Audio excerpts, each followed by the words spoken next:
Vietnam, losing the war, winning the peace. What kind of a plane is that? This one, Phantom F4. She may be the most dedicated saleswoman in all of Ho Chi Minh City. She calls herself Emily. Actually, it's a name given her by a passing tourist. Her job? Selling handmade aircraft. And like any good salesperson, she knows her product. How much for the Huey? $1. $1. How long have you been doing this? 5 years already. 5 years? Yes. How old are you? Now I'm 13. You're 13? How's business? So. Just so-so? Yeah, it's not so good. You can understand something about everyday life here by looking at Emily's life. She's up at 7 in the morning in order to make it to her sidewalk shop by 9. She's the salesperson because she has the strongest English skills of anyone in her family. How many days a week do you work? Every day I work. Every day. No off day? No. No vacation? No. Every day. And while she's selling, her uncle and other family members, many of them just children themselves, are building more planes, helicopters, and motorcycles out of cans they buy from nearby restaurants. The helicopter, Huey, one day I can make 70 pieces. You can make in one day how many? Yes, 70. 70 Hueys? Emily's family depends on her sales skill to keep the business going. It's quite a responsibility for a 13-year-old, but also very telling about life here these days. Vietnam is a very young country. Half of the residents of Ho Chi Minh City were born after the war ended in 1975. There is no such thing as public education. Anyone who goes to school has to pay for it. Yet there also seems to be very little free time for all these young people. If you're old enough to work, that's just what you're doing. We did come across a video arcade. Kids were playing with the intensity any parent would recognize. And the game seemed to be a real bargain at 20 cents for an hour of play. Another leisure time bargain can be found at the video stores, which are just starting to pop up. Because international copyright laws are ignored here, movies rent for 15 cents a night. Most of the films come from Hong Kong, but American action movies are also popular items. Food is purchased here fresh at open markets. And the diet consists of rice, fresh fish, poultry, and pork.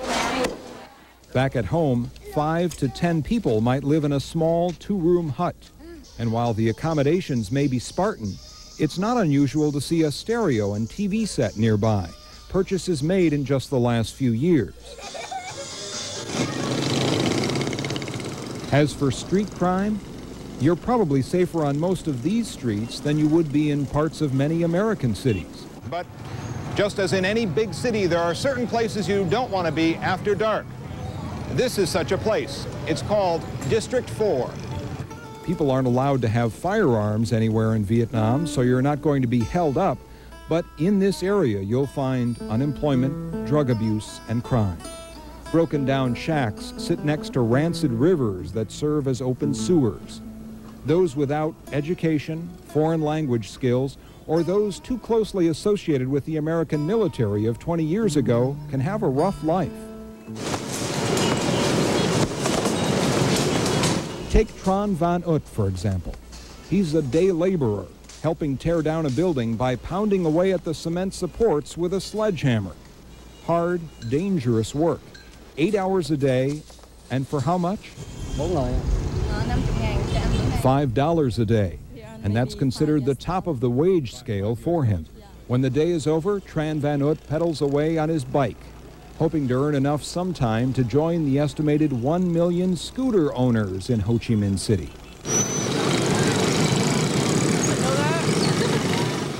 And it seems like everyone has a scooter.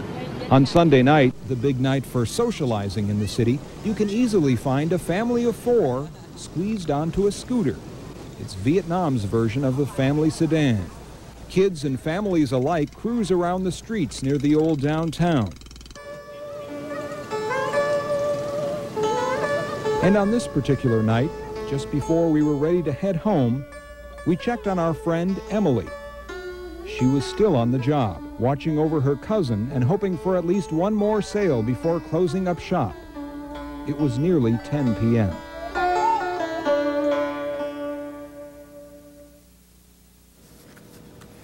And Emily did such a good selling job that everyone on our crew in Vietnam walked away with some of her family's handiwork. You see one there. And Emily is really one of the lucky kids on the streets of Saigon. Tomorrow night, you'll meet a Southland woman who's reaching out to the young people of Vietnam, finding a home for young girls who otherwise wouldn't have a home. That's coming up tomorrow. Those, we've been telling you a lot about how Vietnam is one of the fastest growing, fastest changing places in the world. But there could be problems in all that progress. Tonight, meet a determined woman from right here in the Southland who wants to make sure Vietnam's next generation isn't overlooked as we continue our series, Vietnam, Losing the War, Winning the Peace.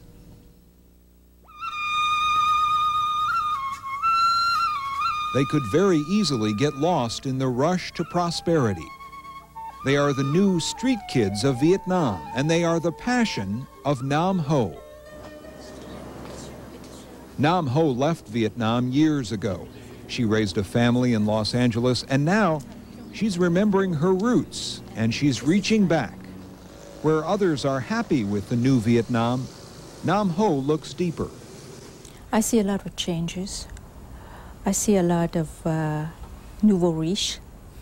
I see a lot of trendy cafe, restaurant. But at the same time, I see a lot of children begging on the street. Give me one more. Okay? And so Nam Ho went in search of a solution to what she'd seen during her visits back to Vietnam. And this is her answer, the Love Shelter. The Love Shelter reaches out to young women here in the poorest section of Ho Chi Minh City. 65% of the population, of the women, are prostitutes. The Love Shelter gives them an option to life on the streets. It's run by a director who's known to the local children. Some kids would just come to her and cry and said, you know, Auntie, please help me, rescue me. I want to get out of that. Girls aged 13 to 17 are brought in, given chores to do while they learn skills they can use when they return to the outside world. Kim came to the Love Shelter when she had nowhere else to turn. Her parents divorced and she ended up on the street. All my life, we didn't have anything. We didn't have a home or belongings, no home of our own. Now Kim has a chance to get her life together. But before she can do that, she'll be growing up more than most teenagers. She's expecting a baby of her own by the end of the year. It's something she looks forward to with a mix of excitement and fear. I wish I had a real family, a real home. It is young women like Kim that have Nam Ho reaching across 7,000 miles to do what she can, mostly through fundraising efforts. Now, can you imagine in this country, what do you do with $50? But there, you can help a child going to school for the whole school year. In addition to the Love Shelter, Nam Ho has also put together a scholarship program, gathering money and educating children from outlying areas, giving them the best opportunity available in this country. But still, the heart of her program is right here. The shelter will soon have a new building to move into, and there are plans for an increased effort to reach out to neighborhood kids. For now, each afternoon, one of the girls gathers a group of local children together in an outdoor classroom, teaching them the basics of reading and writing. And it's through this simple process that you can already see the healing begin. Nam Ho has put together an organization called Cheer for Vietnam. Cheer stands for Culture, Health, Education, and Environmental Resources. Her effort is one of several different campaigns, big and small, based in Southern California. There are lots of people here who haven't forgotten Vietnam. Tomorrow night, we'll tell you about Vietnam's future. People there believe, ironically, the U.S. will be one of the biggest winners as Vietnam continues to grow. That's coming up tomorrow night.